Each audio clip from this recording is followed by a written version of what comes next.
Are you looking for a strong, powerful stroke? Yeah, we all are.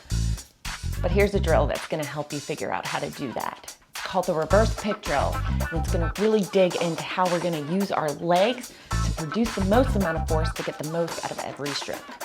I'm Cassie Newman. I'm a Youth and Row 2 Master Rowing Instructor, and I'm here to bring you another drill.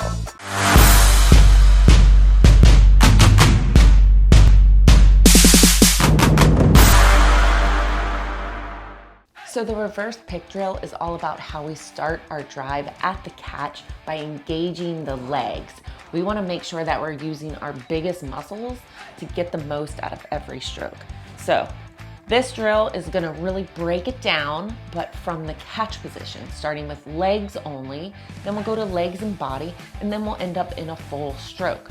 What you can really take your time with here and focus in on is how your legs do all the work at the start. Now, by that I mean, when you're in this position, your legs are pushing down to start that stroke. Now, that doesn't mean they're the only thing being used, because if we're pushing through our feet with our legs, but we're holding on to the handle with our hands, and that's what's going in the machine, that means everything from point A to point B is involved, which is why rowing is so great. It's a full body exercise.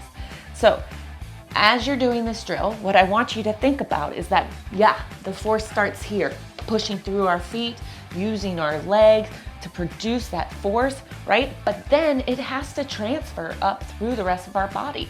It has to transfer through our hips into that hip swing, and then through our torso, engaged lats that are hanging our arms and our hands on the handle, which finally take it into the machine. So the way we're gonna start this drill is we're gonna start up at the catch position. So when we're in the catch position here, we wanna make sure our feet are in a good place so that the strap is right at the ball of our foot. We're sitting up nice and tall in that we're sitting out of our hips, and our hips are behind our shoulders. So a good catch position is gonna have that body angle forward. You wanna make sure you're not starting this drill at a vertical position. We wanna be leaning forward. The first thing we're gonna do is just drive the legs down. Now, when you do this the first time, you're probably gonna open up your body because we just want to. That's just what happens next. I want you to work with your abs just a little bit to engage them to keep your body over, because we're really trying to trigger this response that all we need to do here at the catch is use our legs to push the machine away, to drive ourselves back into a legs straight position. So when you're in this catch position and you are just pushing with your legs, we're really focusing on that tension and engagement of everything in that chain from A to B, right? So legs only. We can do this for anywhere from 5 to 10 to 20 strokes. Once you've kind of initiated that, we're gonna add in the body.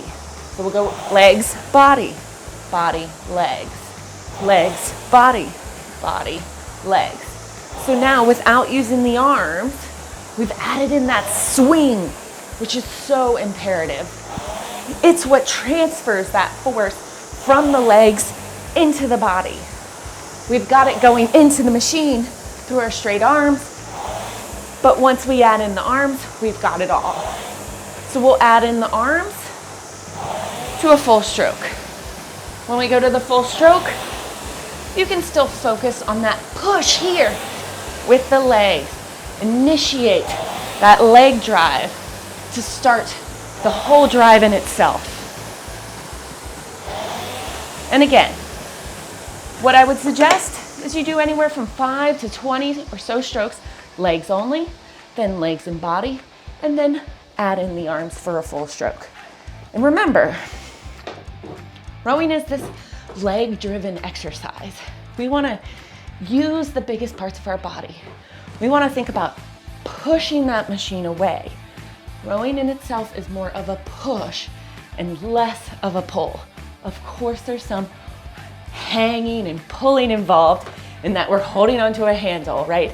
But the real work here is done as we push and then hang everything to finish it out. So Try out that reverse pick drill and let's see if it makes your stroke just a little more powerful.